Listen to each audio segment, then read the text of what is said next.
Kristine, remember when you were a kid and you thought that your career was going to be this like perfect straight line trajectory? Oh my, yes. That is not at all what happened. It ended up being way more of a squiggle than I could have ever imagined. And I am so happy that I embraced all of the squiggles along the way.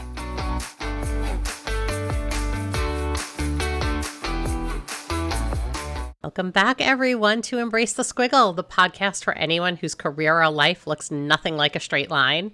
And honestly, this is where all the fun stuff happens.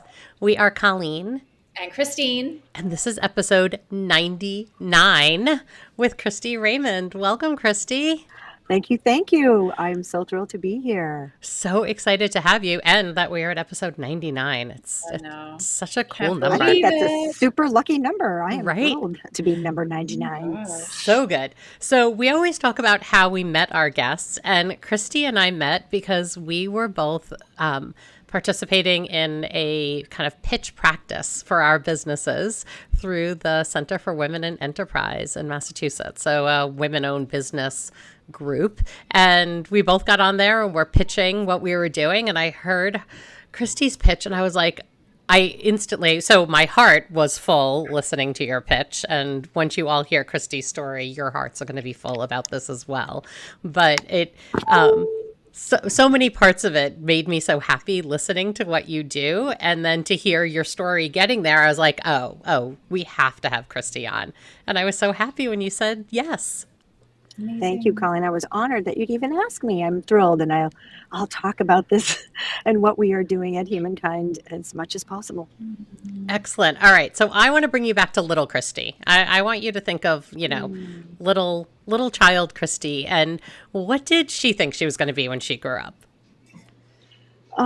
I actually thought I think like most young girls, I wanted to be a veterinarian. I love animals. So common, right? I think I really, just like most, I really loved animals. We had tons at our home. We always had cats and dogs and lots of those other additionals. And then at one point, I think when I went to high school, I was actually looking to become a hairstylist. I wanted to get involved in hairstyling and own a salon. I always felt like I was going to own my own business. I absolutely had no idea what it was going to be in. And I was pretty focused on that in high school. I was a part of a cheer competition squad, and I used to do everybody's hair and really get everybody prepared and ready.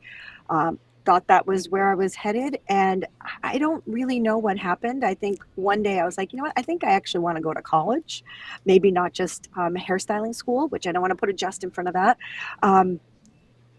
So I took my SATs like really late and last minute and was accepted to UMass Amherst. And being the first person in my family to go to college, I sort of took a little bit of a pivot, a little squiggle, shall we say. And I thought, retail is where I'm going to be, because as most teenagers, I ended up as a retail job in a long ago chain called Chess King, which was a men's store. Yes. And I worked there styling people, and I really enjoyed that too. We really took that seriously at that store. Like, guys would come in and really needed help, and of course they'd look for the women in the store, and we would be there to help them. And I really liked that, and I thought, that's where I'm going to be headed. And I followed a buyer at, again, another old one, Jordan Marsh, for a day. And I know we're like going back to the 1900s here. Right. Right. And I came back and I said to my professor, that isn't really what I want to do. What do I want to do? And so, she sort of sat me down and gave me, lots of conversation about other opportunities where my skills could shine. I ended up doing an internship at a modeling agency in Boston during my first semester, senior year of college. Landed a job there, and a year and a half later launched my own modeling agency. So that's sort of like that little pathway that I followed. And there's more squiggles along the way, let me tell you. I love how, I'm going to say almost brave you were, like as someone who's also first gen going to college, right? That ability to change your mind and change majors and to do internships, which now seems very commonplace, was not common back then. Not common at all. Right? Nope, like I didn't do any internships, and most of my high school friends didn't do any internships. And to do something and start down that path of, this is not what I want to do. is hard for a lot of people to admit, never mind a 19 or a 20-year-old. Yeah. It was awareness. I felt it in my gut, and I feel like as a woman, I try to listen to my gut as much as possible, because I do know that she knows the truth. She knows the route the right way, and I. Not that I always listen to her. There's definitely been points in my life where she has just been overriding, but at that time I was like, I want to do what feels good. And I think that I had a lot of freedom because there was nobody I was following. I mean, love my parents dearly. I appreciate what they've done in their lifelong work life. I don't know that I'd call it a career. I feel like they just worked, right? And to a certain extent, they couldn't give me a lot of guidance, because they'd not really spent a lot of time in a college type of environment, and how to make decisions in those types of environments, I would say, widening the lens and seeing what's available and what's out there. So I was really grateful for that professor who sat down with me and said, here's some other thoughts. This is off the main line. This is nothing that is in the regular, right? What else is out there in this industry that could really, where you could capitalize? So Yeah, I appreciated that. I just wanted to add the piece around our parents. Something that I'm realizing a little bit more later in life is when we do sort of veer off and do something differently, and in both of your cases, going the university route, there's this indirect influence of inspiration to do things differently. Absolutely. You're talking with so many other people. At the time, I went to UMass Amherst, which was large. The population of the students there was larger than the town I grew up in, right? So holy cow. And I'm being exposed to individuals from around the globe, really. Growing up in a small town, there was not a lot of diversity. There was not a lot of alternate voices. And going to a school of that magnitude, I could have hidden, right? It's easy to hide there, right, amongst being a student number. And I always tried to step outside of that because, again, in my gut, I knew these are the people that could help shape my future. These are the people who have made steps and progressed forward in their own careers, especially, again, the women that were the leadership roles in at the university. Leaning into their skills and leaning into opening my eyes to some things that I just hadn't been aware of. And how did you find the courage to do that, to really lean in? I don't know. I don't know. I just felt like I'm going to just give it a try, because if I don't want to be that shoulda, coulda, woulda, right? Mm. And again, I heard that in other facets of my life. People a little older than me think, oh, I should have done that maybe, or I could have done that when I was younger. And I said, you know what? I'm young. And at the time, back again, at our time when we were in school, college education was not that expensive. I mean, it was pricey, but it wasn't that expensive. I was fortunate enough to get a scholarship. So I did not have a lot of college debt when I left. And I think being able to make a decision with a little bit of free finance, being able to say, okay, I'm going to give this a try, because I don't want to look back and say, I didn't try. With enough gumption, like I know enough that if that doesn't work, I'm going to pivot and do something else, or I'm going to take this route, this windy road, and go somewhere else.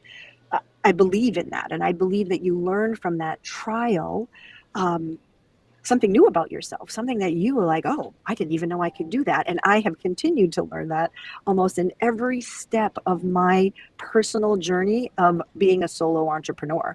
And that's truly what I am. And being able to sort of trust, but also look around me and trust those people around me, that they have some words of experience to guide me as well.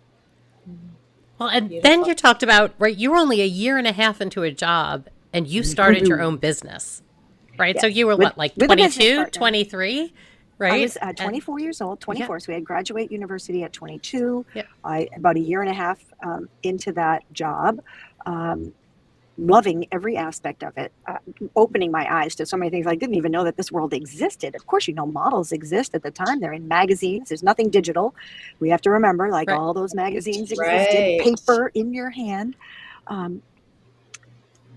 That was just completely eye-opening to me. I didn't know what it took to get that photo in the ad or in the beauty spread or whatever it was, what it took to get there.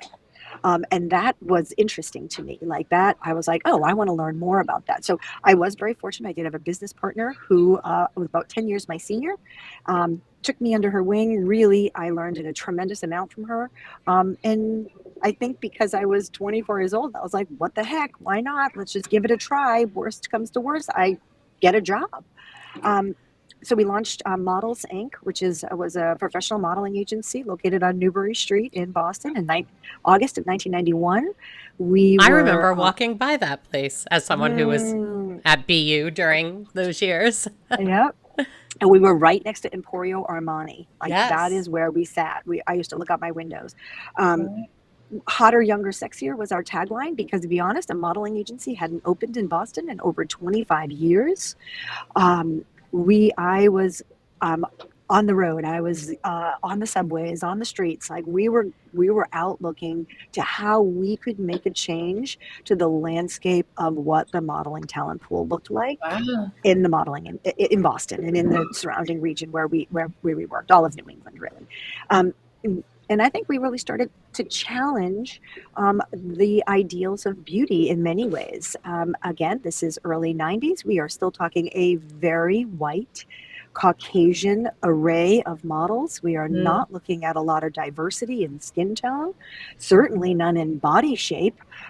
Kate Moss comes along. She gets the smaller girls included, so you start seeing some petite divisions. But really, I feel we really made a statement as far as the faces that we started putting out and really sharing with the community. I think we're also really progressive in that we started doing our own photo shoots. So much like what people creating content now, we were creating it then when, again, the platforms didn't exist, but we would take out ads in Boston Globe, Boston Herald, Stuff magazine, if anybody remembers that from the Boston Times, Phoenix, Yeah. really putting our stuff out there. So people were like, oh my gosh, who are these people? Hosting parties at Avalon down on Lansdowne Street, really changing. I actually think, and Kristie, challenging. I think I was at one of your events and ended up with a haircut. And so, I wouldn't be surprised. So here's my funny haircut story is I had 3 roommates at the time. We were living in a quad at BU. And I went to one of these events and they had someone from Vidal Sassoon who was cutting hair that day. And it was, early 90s. I just had long blah hair, nothing fancy, but just shoulder length hair.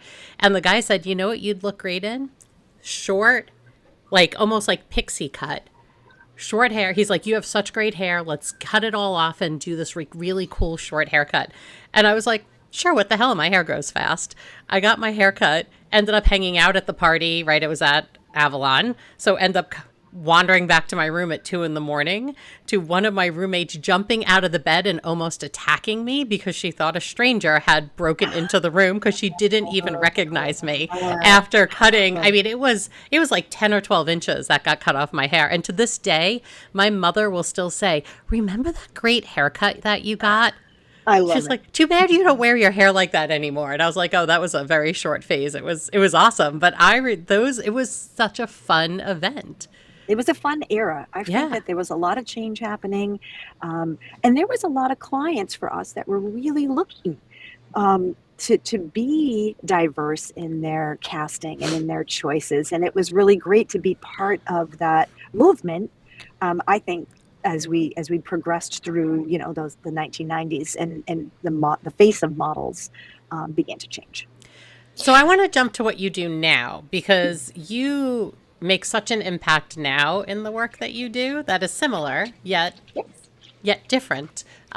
And so talk a little bit about Humankind and kind of how you landed where you are.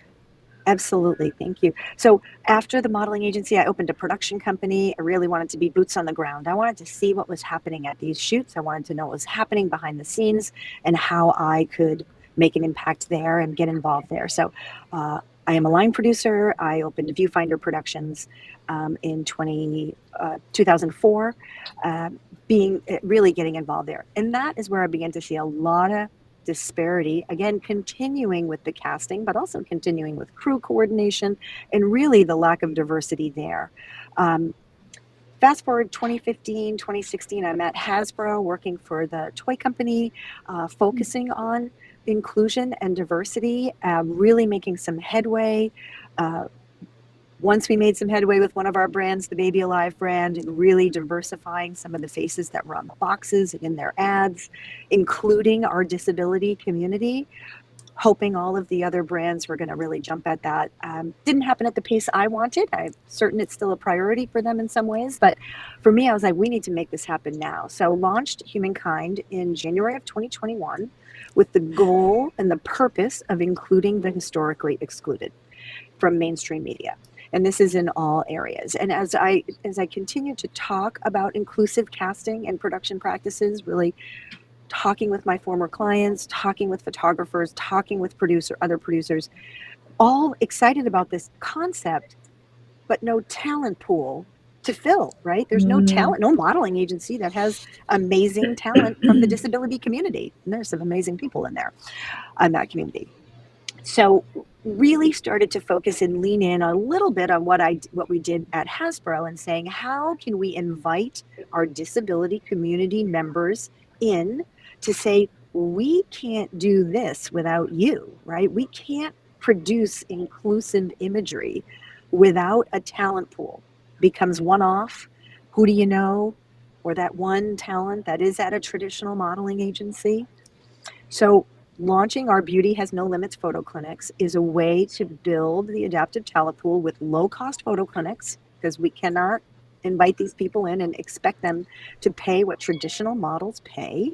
It just, number one, isn't fair, and then number two, it's just they often don't have the funds to dip their toe into something that is a completely an area that they know nothing about. So launching our clinics, building that talent pool, booking people on jobs, and closing the circle on inclusivity. That is what Humankind is all about. And that is what my intention is for here in New England, is where I'm located. And this is where I'm going to be focusing 2026 and 2027. And then we hope to extend this concept to secondary markets around the country. Again, if there's no talent pool, we're not going to be able to actively engage in this practice of inclusive casting and production. I think clients are ready in many ways, but they just don't have the resources to do that. So by using our clinics, I'm not only educating a talent pool because we are giving them experience on set. We offer amazing workshops to support their growth and development. And then we provide experience to our photographers and hair and makeup artists and wardrobe stylists who very likely have not worked with someone with a disability on set. We give them that opportunity. So we're educating both sides of the equation so that we can come together and make this a possibility, because there are so many clients where this could be an incredible benefit of opening a fourth consumer base that they don't even know exists. Impressive. That's what we're doing. Yeah, that is very cool. I love that niche. I overstepped that pitch 3-minute purpose, but I did not do my pitch for this one. I'll really That's okay. To give you some details on that. I'm working on another one myself, Colleen. I've got a potential for one in the next couple of weeks. So, what a fabulous concept. Yeah, I mean, it's the only way it will truly happen. It just, we know that, right? I mean, if there's no resource for any activity, it will never come full circle. The concepts can be there, the ideas can be there, but if there's not a fully staffed, points on that bus route of production, it is not going to happen. So we want to fill that emptiness. And I think that these clinics are a great way to do it. I just had one yesterday, which is probably why I look a little bit like I do today, because it is exhausting. We serve up to 24 individuals at our clinics per clinic. And right now we have over 60 people who have agreed to be on our talent board at our modeling agency. And this is like across age ranges and disabilities. And we have a long way to go because the disability community is so vast. In covering that, we want to really be sure to represent everybody accurately and authentically in a way that they feel they are being seen. Amazing. What's your biggest challenge? Getting C-suite leaders to feel that it matters. Right? I talk to my friends, people on my level, producers, creative directors, art directors. They're all really gung-ho about it. They see it, and I can provide them with some stats, right? But when it's really got to be pushed up the ranks, right? It's got to go up the hill a little bit. And I believe that if we can present the right facts and the right set of metrics, which are out there, that we can prove to those C-suite executives that this is, first of all, it's not a step that takes a lot of investment, to be honest with you. It just takes a little bit of a wider lens and imagining what that cast looks like, what that final presentation or creative asset looks like. And if you are not someone with a disability, and you maybe don't have someone with a disability immediately in your circle of life, you might not be able to see that, right? Mm-hmm. So if we can sort of talk about it, that this population exists, and it does for almost any industry. Mm-hmm. I can talk about finance. I can talk about pharma. I can talk about outdoor lifestyle brands. I can talk about retail. Each one of those are missing out on a community that already probably very likely uses many of their services, mm-hmm. but is not a loyal customer, mm-hmm. because they don't see themselves there. Right. When those creative assets reflect what a client wants to see in a customer, mm-hmm. those customers will see themselves there. Yeah. And I think that that's sort of what I'm pushing against. So hence I produce a lot of my own concepted photography, whether it's friends with disabilities on a hike at Mount Wachusett here in Massachusetts to showcase, yes, number one, friendships and relationships are really important and are part of our disability community individuals, but they also have active outdoor lifestyles where they like to go outside and hike and camp and be a part of the nature community. Do we see them in any ads? No, we don't. Sorry, LL Bean. Hey, Eddie Bauer. Hey, North Face. Yeah, people with disabilities enjoy the outdoors and we don't see them. So I created a shoot. We had those people in the shoot. We will tag those types of clients in our social media storytelling. And we're going to try to get their attention in any way possible. So that's sort of the route I'm taking to get these conversations enacted, because it's so important. Yeah, absolutely. Do you feel like the next generation of leaders could be game changing for something like this? Yeah. Absolutely. 100%. Yeah. I've spent some time already talking to marketing classes at universities, trying to get into more. Our photographer friends who are still working and building their career in photography, even though we're all a little scared of AI, again, building up that community is vital. But absolutely, in engaging in this conversation now will create that part of their conversation as they move forward. Yeah. So I am working very much on partnering with local universities here in New England, not only to come in and talk to the marketing classes about what inclusive casting, inclusive creative concepting looks like, and then how to engage in that as well. Yeah, Absolutely. I love that. We have a lot of, I believe the future is bright in Me that way. too. I I really really do. do. I really Yeah. do. And I feel like I feel like it's someone like myself who I do consider myself, a seasoned veteran of this industry. And not everybody who is a seasoned veteran of this industry is speaking the same language I am, but I do believe that the younger people that are coming in to do the creative ideation, creation, execution, they're the ones that are going to make the big changes. Yeah, absolutely. And I hope that Absolutely. I already have a talent pool there for them to choose from. And that is my biggest goal. So as we continue to do this, that this becomes normal. It is no longer an anomaly. We get people all the time. I see everybody posting the Target ads, and I am so proud that Target does what they do. Where's all the others? Where are all the others? And I, it, I, It's not right. And when interesting. people see that, it does impact sales, right? In a positive way. I think, as somebody who has worked in the disability field in the and past, you know right? the loyalty, right, Right. Colleen? The Oh, loyalty of this 100%. community. First, I feel it firsthand when moms and caregivers are shouting from the rooftops the experience they had at one of our clinics, and people are coming to us because of that, right? People are coming and saying, "Oh my gosh, my friend Natalie told me all about your clinic, and we can't wait to bring our daughter, our son." Right. It really makes a huge difference when that community is supporting and making those. Uh, Voices and making those part of the conversation that's out there. And it's all of those different pieces that the more mainstream it gets, right? I think of Target, a lot of it was around their toys and clothes, right, for a while. And I think of my kids when they were little, right? My girls wanted the Barbie who had a wheelchair, who had a friend who used a wheelchair, right? Like they saw Yeah, those things as just normalized life pieces, right? as You it know, should be.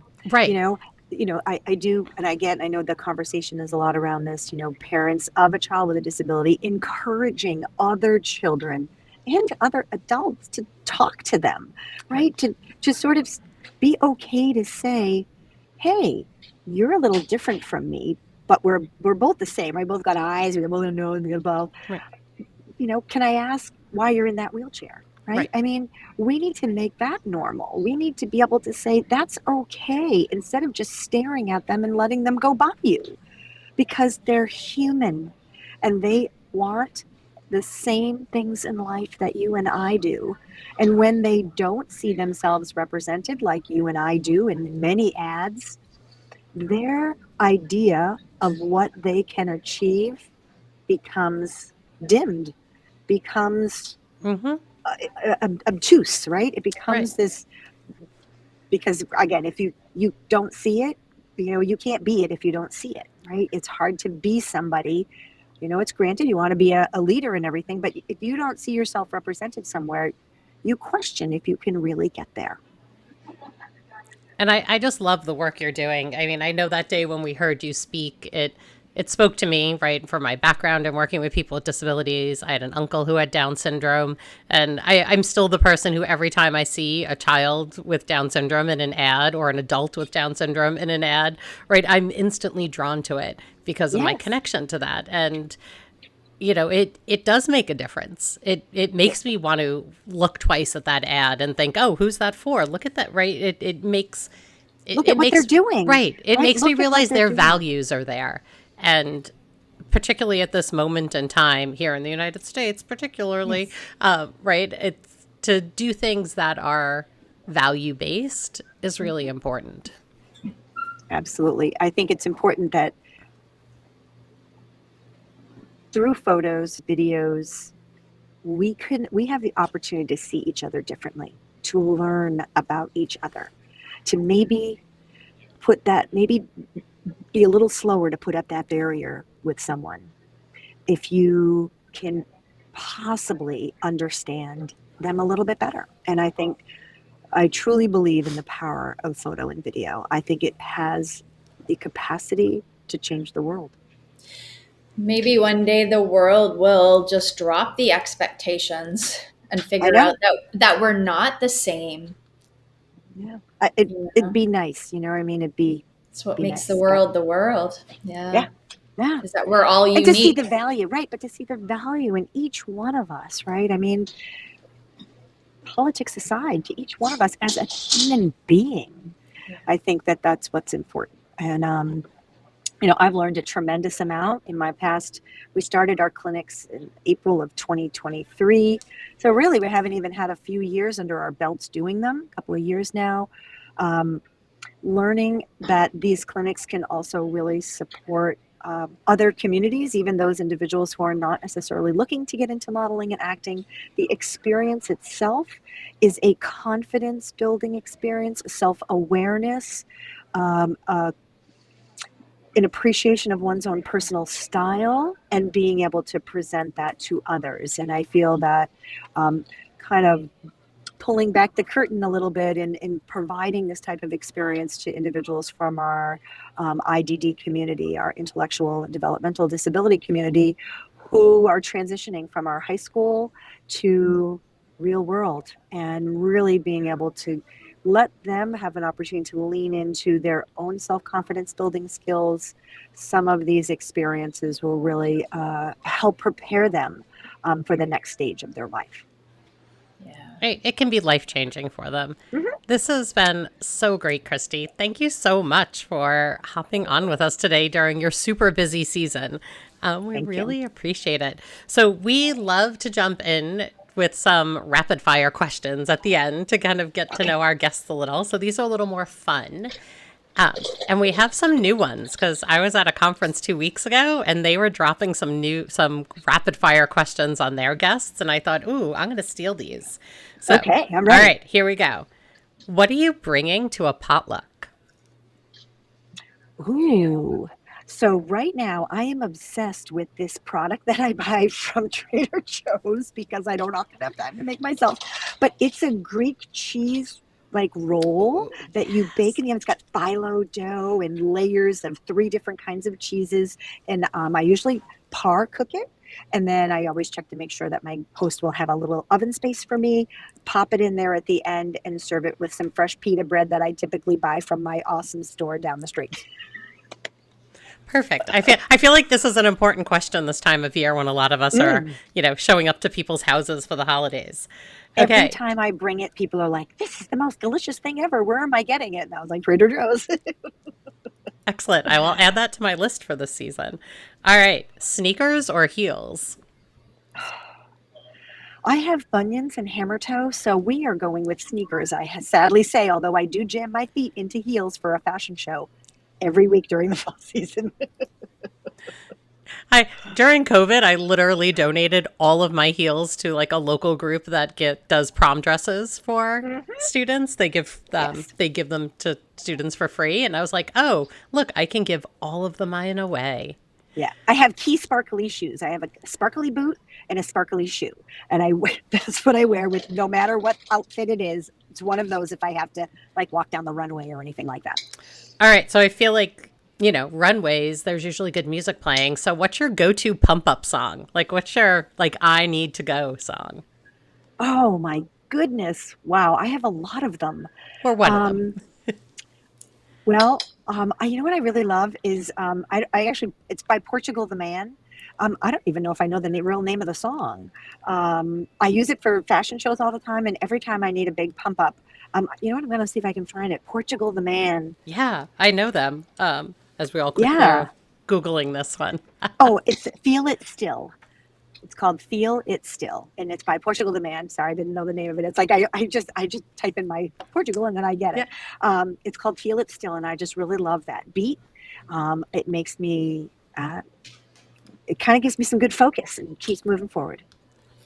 All right, and our last one. Do you have a book recommendation? Is there anything you've read recently that you've enjoyed?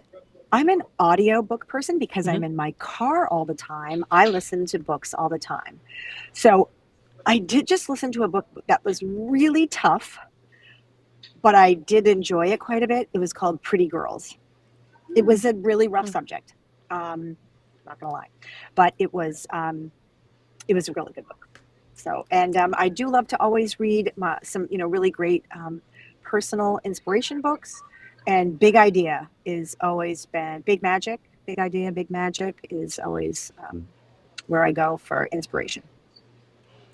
Excellent. Thank you so much, Kristie, for being our guest today. If our listeners want to get in touch with you or follow you, where can they find you out there in the social world? Well, you can find us on our website. We have 2 of them. So Humankind can be found at You Are Humankind, and that is all spelled out YOUARE Humankind. If you want to check out our clinics, it's beautyhasnolimits.com. And we're also, I always encourage people to hit us up on Instagram, which is at Humankind Casting. Love that. So thank you again for being here today. This episode this week has been brought to you by Maxity, where we are reshaping how individuals and businesses thrive, using their strengths to achieve their highest goals through training and executive coaching. And if today's conversation sparked something for you, you have an idea, a question, maybe a little nudge to go try something new yourself, we'd love to hear about it. Drop us a message on Instagram, LinkedIn, or TikTok at Embrace the Squiggle, because that's what we are all about, showing up for the messy and nonlinear parts of our careers and figuring it all out together. Thanks again, Kristie. Thank you. Thank you. Is it time for you to add a little squiggle to your career? Join us every week to hear from another guest talk about how they embrace the squiggle. Subscribe now and find your inspiration.